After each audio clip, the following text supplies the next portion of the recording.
Persian Gulf is witnessing the most consequential strategic miscalculation in modern Middle Eastern military history. Iran believed it held the world hostage. By seizing control of the Strait of Hormuz, Tehran calculated it could weaponize the single most critical maritime chokepoint on the planet, converting geography into leverage and forcing Washington and its allies to capitulate. The Iranian Revolutionary Guard Corps boarded merchant vessels, seeded the strait with sea mines, issued explicit warnings that any ship attempting passage would be destroyed. 25% of the world's seaborne oil trade and 20% of all globally traded liquefied natural gas flows through this narrow corridor of water. Iran's leadership believed that threatening that pipeline of energy would fracture the international coalition arrayed against it and force negotiations on Tehran's own terms. Instead, what followed was a demonstration of how catastrophically a regional power can misread the strategic landscape when it mistakes coercion for leverage. The trap Iran built so carefully collapsed inward.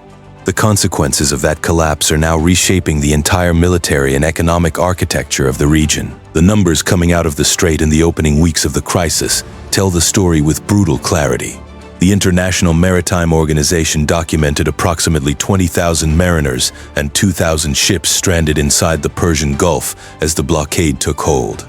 Brent crude surpassed $100 per barrel on March 8 for the first time in 4 years, then rocketed to a peak of $126, producing the single largest monthly price increase in the history of the oil market. This was not a disruption comparable to a hurricane shutting a port or a pipeline explosion, interrupting regional supply. Analysts were reaching back to the 1970s energy crisis to find a benchmark of equivalent magnitude. Even that comparison understated the global exposure. Beyond oil, the Persian Gulf region produces roughly 30 to 35% of global urea exports and up to 30% of internationally traded fertilizer. Every agricultural economy on Earth felt the pressure almost immediately. What Iran intended as a pressure instrument against the United States and Israel had instead become a wrecking ball swung indiscriminately into the global economic architecture, striking adversaries and neutral parties and potential allies simultaneously and with equal force. This is precisely where Iran's strategic logic broke down irreparably. The fundamental premise behind weaponizing a critical choke point is that the pain you inflict falls disproportionately on your adversaries, while your own position remains protected, or at worst neutral. Iran's leadership appeared to believe that Washington would absorb the political cost of skyrocketing energy prices, that Gulf states would quietly press for American de-escalation, that the international community would fracture along economic interest lines. None of those calculations survived contact with reality. When you disrupt a trade corridor that Chinese factories, European refineries, Indian power plants, Japanese industrial complexes all depend upon simultaneously, you do not divide the international community. You unify it against you.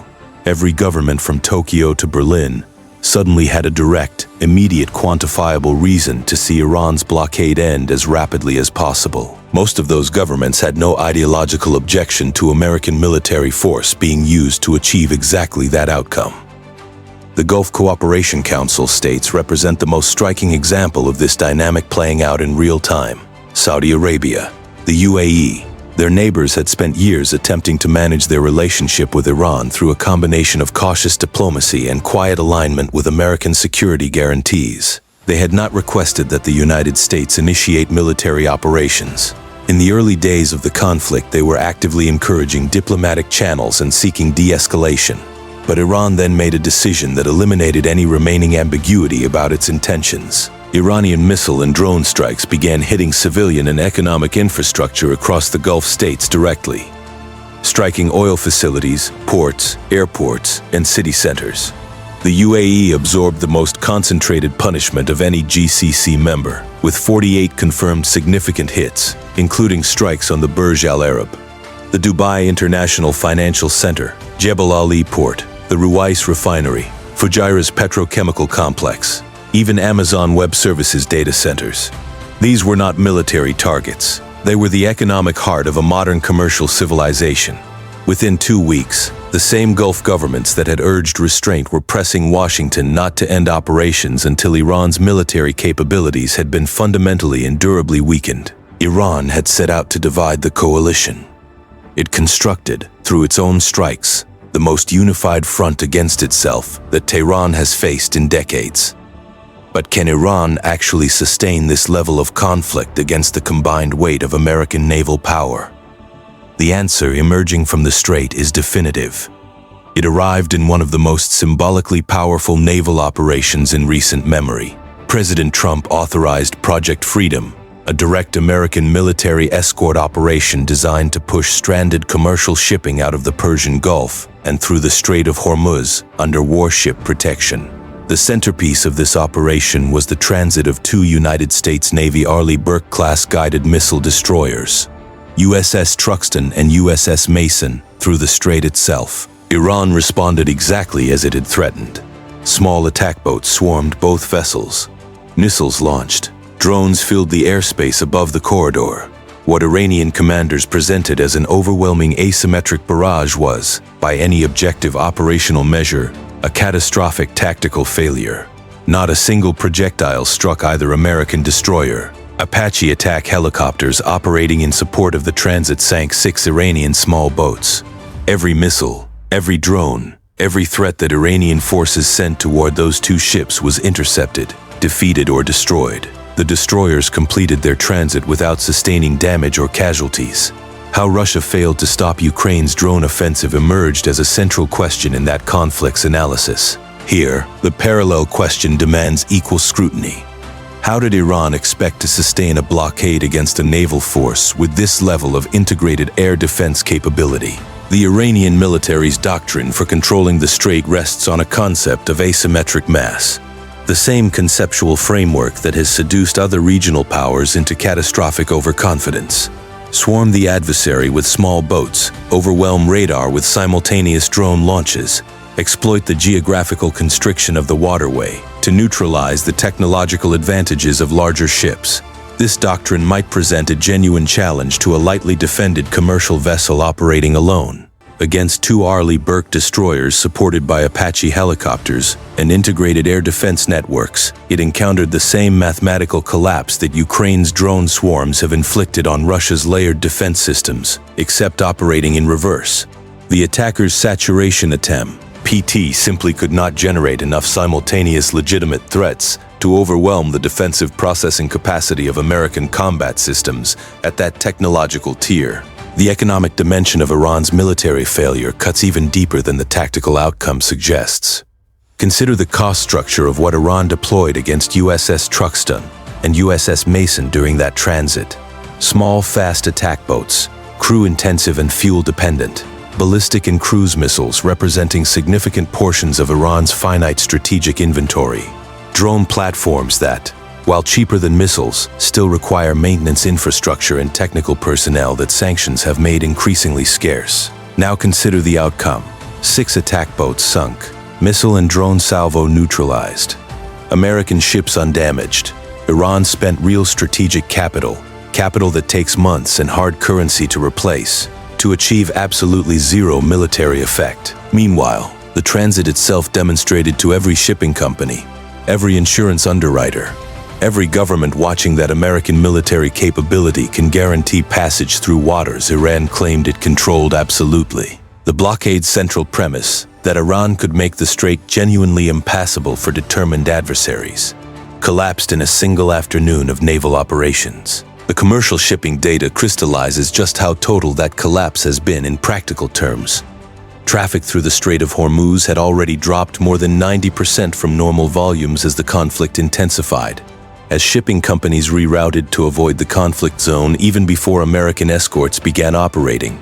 That rerouting decision, rational from a commercial risk management perspective, came with enormous costs.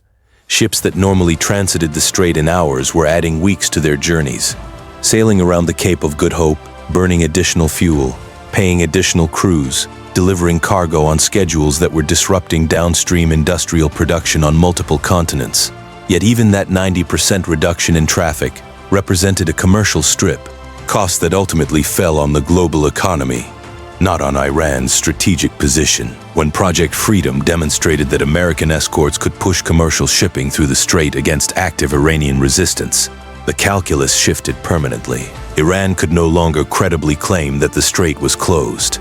The fertilizer angle of this crisis deserves particular attention because it illustrates the extraordinary breadth of Iran's strategic miscalculation in terms that go far beyond energy markets. The Persian Gulf region supplies between 30 and 35% of global urea exports and 20 to 30% of globally traded ammonia. Urea is the foundational nitrogen fertilizer that sustains agricultural output for roughly half the world's food production systems. When the strait closed, those shipments stopped. Fertilizer prices began spiking across South Asia, Southeast Asia, Sub-Saharan Africa, Latin America, regions that are not directly party to the Iran conflict in any military sense but that depend on affordable fertilizer to feed their populations. The governments of those countries, governments Tehran might have expected to advocate for Iranian interests or at least maintain neutrality, found themselves facing genuine food security pressure traceable directly to Iranian military action. This is the geometry of how a regional power overreaches when it attempts to leverage a globally integrated chokepoint. The pain propagates in all directions simultaneously and returns to the source in the form of diplomatic isolation. The morale dimension of what happened during the USS Truxtun and USS Mason transit should not be underestimated. When an Iranian Revolutionary Guard commander watches 6 of his fast attack boats sunk in a matter of minutes by American helicopters, when he watches a full coordinated missile and drone barrage fail to score a single hit on vessels his doctrine told him should be vulnerable, the psychological effect on the IRGC's institutional confidence runs far deeper than the physical equipment loss. These commanders had spent years maintaining the narrative within their own command structure that the strait was genuinely defensible, that Iranian asymmetric capabilities represented a credible deterrent against American naval power. That narrative is now operationally falsified in real time, in front of the entire watching world. Russian troops in trenches witnessing Moscow burn lose faith in their chain of command. Iranian naval officers reviewing the strait transit footage are processing an equivalent institutional rupture. The gap between the doctrine they were trained on and the reality they just witnessed is not a gap that propaganda can paper over indefinitely. What makes Iran's position particularly irreversible at this stage is the degree to which its own military actions have foreclosed the diplomatic exits it was attempting to keep open. Tehran's opening calculation was that seizing the strait would create negotiating leverage, that Washington and its partners would ultimately prefer a deal to the costs of a sustained confrontation. But the strikes on Gulf state civilian infrastructure, the mines in international waters, the attacks on stranded commercial shipping, all of these actions generated the kind of documented, quantifiable, politically visible damage that makes it extremely difficult for any American administration to offer Iran a face-saving exit without appearing to reward the behavior that caused the crisis. Every Iranian missile that struck a Dubai landmark, every mine that damaged a merchant vessel, every airport closure that grounded civilian flights across the Gulf was simultaneously a military action and a diplomatic own goal. Iran gave its adversaries exactly the evidence base they needed to justify sustained military operations and to resist early negotiated settlements. The GCC states have arrived at precisely this conclusion. Their evolution from cautious neutrality to explicit advocacy for Iranian military degradation represents perhaps the most significant long-term strategic consequence of Tehran's overreach. These governments understood the risks of a prolonged conflict in their backyard. They understood that economic disruption would fall partially on their own populations.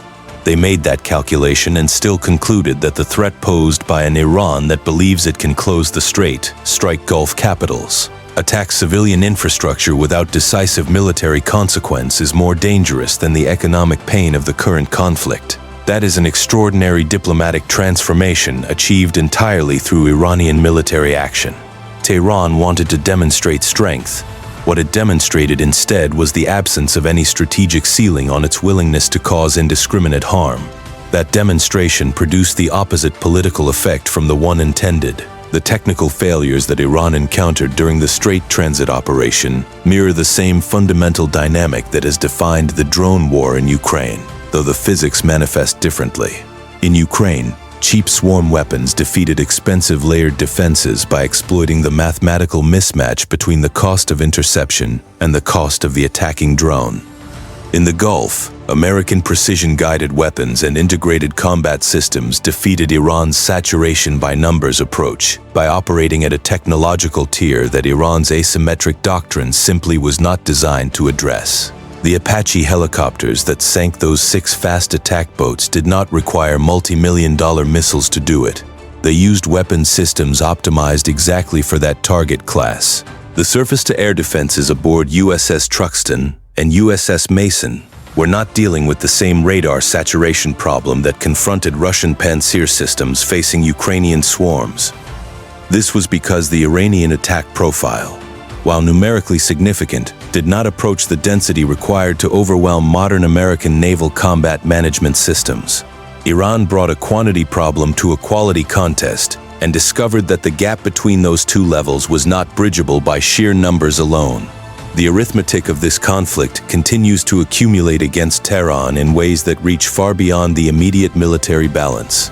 Iran launched more than 4,000 projectiles against GCC states in the opening weeks of operations, yet confirmed hits on significant strategic sites numbered in the dozens.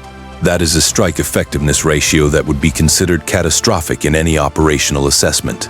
Each missile expended represents manufacturing capacity, rare component imports, fuel, technical labor, and strategic reserve. Iran cannot replace that inventory at the rate it is being consumed, particularly under the sanctions regime that was already constraining its defense production before this conflict began. Meanwhile, the international pressure for sustained operations rather than early negotiated settlement is coming precisely from the governments Iran thought it could coerce into advocating for a quick deal. The Gulf states are now pushing Washington to ensure that Iranian military capabilities are durably degraded before any ceasefire framework is discussed. That means the consumption of Iranian strategic inventory is likely to continue at a pace that Tehran's defense industrial base cannot sustain. The oil price peak of $126 per barrel was striking, but the deeper number, the one that will define this conflict's outcome over the coming months, is the ratio between Iran's projectile expenditure rate and its verified production replacement capacity. That ratio is currently running heavily in one direction.